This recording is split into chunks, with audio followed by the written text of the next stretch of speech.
Response to the Qur'an on the origin of the universe. I say this out of respect for your beliefs but with disrespect for the way some of you tend to treat your holy book. Shame, shame. Quote mining your unholy book to make it look like science. Can you fall any lower? So let's look at the science of the referenced section. English use of folly, 41:9 say, is it that ye deny him who created the earth in 2 days? And do ye join equals with him? He is the Lord of all the worlds. 41:10 He set on the earth mountains standing firm, high above it, and bestowed blessings on the earth, and measure therein all things to give them nourishment in due proportion, in 4 days, in accordance with the needs of those who seek sustenance. 41:11 Moreover he comprehended in his design the sky, and it had been as smoke. He said to it and to the earth, come ye together, willingly or unwillingly. They said, we do come together, in willing obedience. 41:12 So he completed them as 7 firmaments in 2 days, and he assigned to each heaven its duty and command. And we adorned the lower heaven with lights, and provided it with guard. Such is the decree of him, be exalted in might, full of knowledge. 7 firmament, in 2 days and the earth and mountains in 4. Wow! I must have missed that in my cosmology class. And that come ye together, willingly or unwillingly, who would have known that smoke could have a will? The notion of smoke from the heavens most likely came from the fact that the dust cloud from our Milky Way galaxy we see crossing the heavens at night, which was well known at that time and would look like a thin veil of smoke. Smoke is poorer description for the stuff the universe condensed out of. The universe condensed out of plasma that existed right after the Big Bang, so fire would have been a better description. And your other quote in text.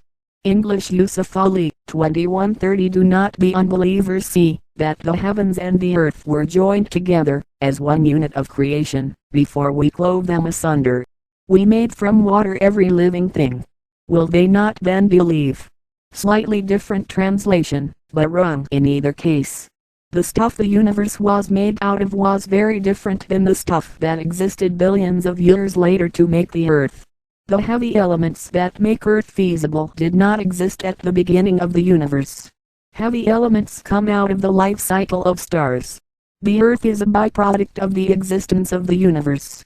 If your holy book was trying to represent science, it could have said that the heavens begot the earth, but the writer of the book assumed that they were all created at roughly the same time, so of course they had to be joined.